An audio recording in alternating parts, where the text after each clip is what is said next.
Hi, everyone. Thanks so much for joining us here on the Daily Racing Form YouTube. I'm Gino Buccola alongside Ashley Mailloux with producer Bobby helping us out for the Sunday race of the day. Remember, you can get free past performances on the website, DRF.com, for every race of the day. We move on out to Mountaineer for the West Virginia Derby on Sunday night. It's going to go as race number 8, mile and an eighth, grade 3 event, $400,000 up for grabs. Some familiar names in here, Ashley. East Avenue has been one of the better horses in this division from the very beginning. From his 2-year-old season, he tailed off for him a little bit, but he's bounced back this year with a couple really nice races. I think 2 of his last 3 have been good. McAfee and Chunk of Gold. I think you and I previewed the race that they come out of the Ohio Derby when they finished 2nd and 3rd in that race. We'll actually see 4 coming back from the Ohio Derby in here.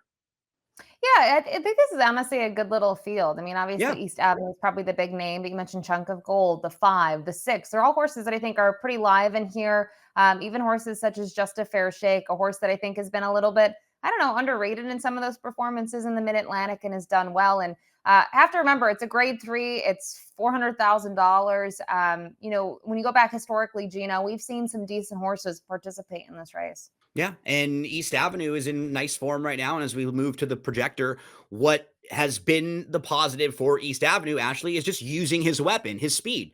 He's one that when you look into the past performances and you see when he gets to the lead and he's able to clear, he's been very tough. The 3 races that you can go through his career and really say he didn't fire: Breeders' Cup Juvenile, Risen Star, and Kentucky Derby. And in those races, he just wasn't able to get close to the lead.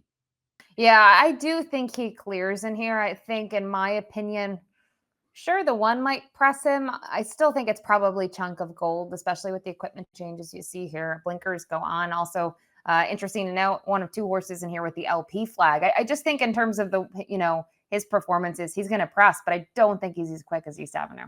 No, and as we move to meet the field, it feels like you have a horse like Gone Boy who has some speed, but I don't think he's got the same class of speed that a horse like East Avenue has. So even if Gone Boy is maybe pushing him early, this is a horse who I need to see prove it, Ashley. He was 0 for 5 to start his career. He got a little class relief, and he's won 2 in a row, including a win at Mountaineer. So he's a local horse who they want to step back up and take a shot with here. But I would need to see a little bit more. He does feel like one of the longer shots in the field.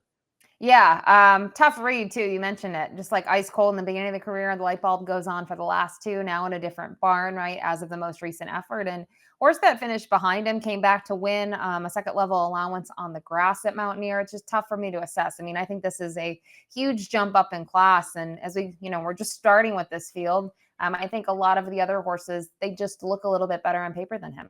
Like East Avenue, who is a grade 1 winner, multiple graded stakes winner. And it seems like he's found that form. He's coming off of 2 of the last 3 races, really good, where he was second in the Bluegrass. Then he wins the Matt win. And on paper, Ashley, it just looks like a fantastic spot where there's not a bunch of other speed. And he does seem like he's the deserving favorite in here. I completely agree.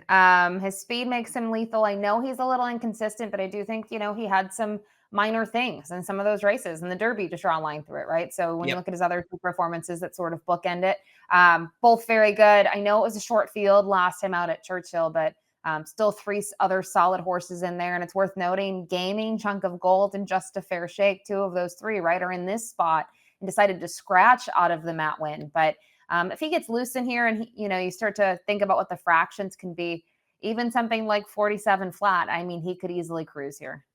Brereton's Baytown is the 3. He comes out of the Ohio Derby. He's one of 4 horses that exit that race, but he's just not in great form right now, Ashley. He's been beaten double-digit lengths in, I think, 5 consecutive races.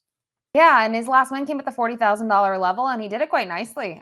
Considering it was an off track and he had to circle them, they didn't go all that quick. They didn't go slow. They just went sort of average fractions, almost 48 to the half. But since then, would have liked to seen an effort where he got some confidence. I feel like that opportunity was probably 2 starts back in that first level allowance at Churchill, but it was going to 1 turn mile, and he just wasn't competitive. So for me, he's got to be a pass here. Chunk of Gold is such a cool horse, Ashley. He is just 1 for 6, but he has 4 runner-up efforts, and he always tries so hard. If you eliminate the Kentucky Derby, you're left with 5 races where he's been in the exacta every single time. And even in the Ohio Derby, the race just didn't shape up all that well for him. He was just outside of McAfee early on, and he's kind of in between horses, not in the best spot.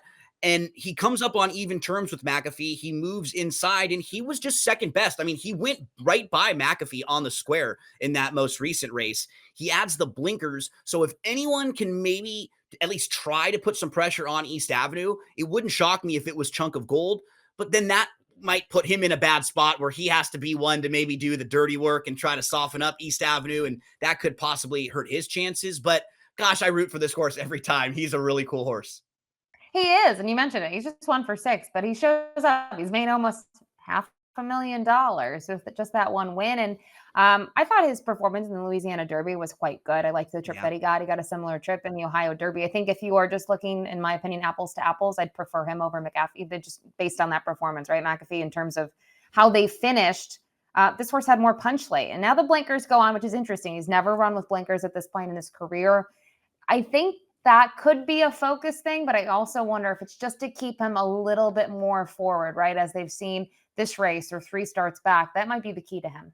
Yeah, just keep him involved, not necessarily putting the pressure on East Avenue, but just focused and ready to move when you press the button.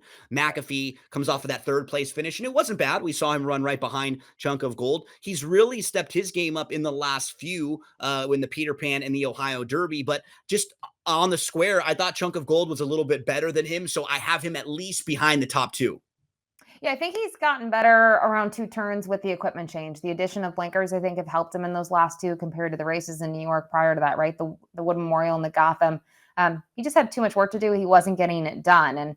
And his other races, when you look at before that, right, they're 1 turn. So I think the 2 turns with the blinkers have been why we've seen the improvement. But he just hasn't had the punch that I would like to see from him at this point. And as I mentioned, I think if you're just comparing him to Chunk of Gold, I would take him. It is worth noting, though, he is cross-entered in another race. Brother Kenny is in very nice form right now, Ashley. He won 2 in a row, and then they stepped him up in the Indiana Derby. He finished a really good third. He was 59-1 that day.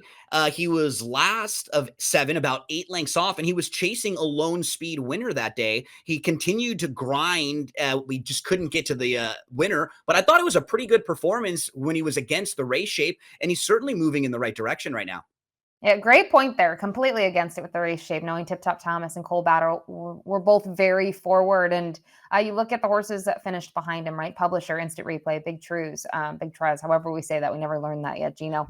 I think the big thing is Brother Kenny had to close from off of it. He was the longest shot on the board. And I kind of like him. He's made a progression with his starts, right? I know the number didn't kind of increase from the 24th of April to the race on May 28th, but he won a lot easier. He was facing older horses in that race. He went back to the 3-year-old last time out, and I think he ran a really, really strong race. So for me, I'm intrigued to use him in the exotics.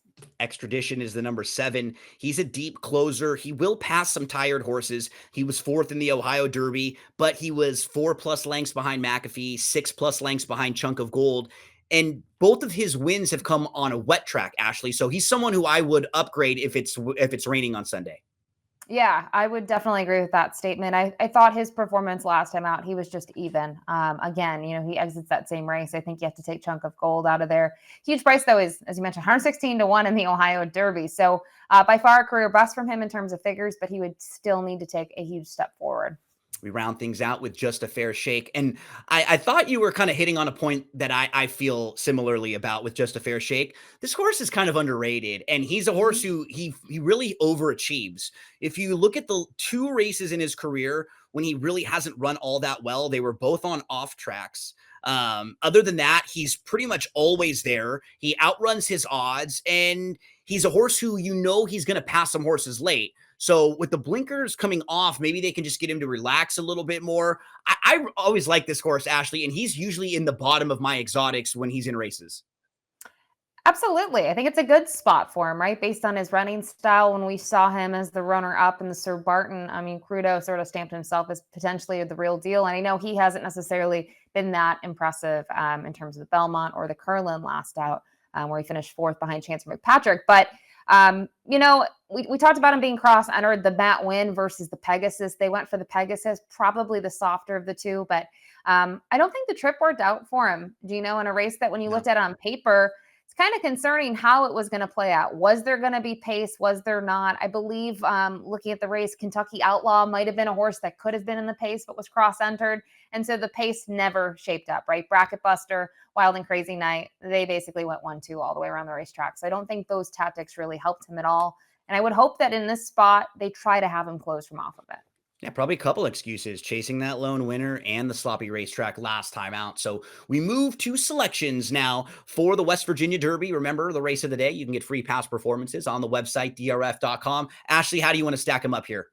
I think we're both going to eat chalk here. I mean, East Yep. Avenue, I think the concern is if he gets clear in here, as long as he's not doing anything crazy, right? 45-3 or something. If he's in, I don't know, 46-3 to 47-1, this race could be over. It just depends if anyone's pressing him early, but I think he's the horse to beat. I think we see it similarly, using both the 4 and the 6 underneath. I kind of talked about it. I think Brother Kenny is a wild card.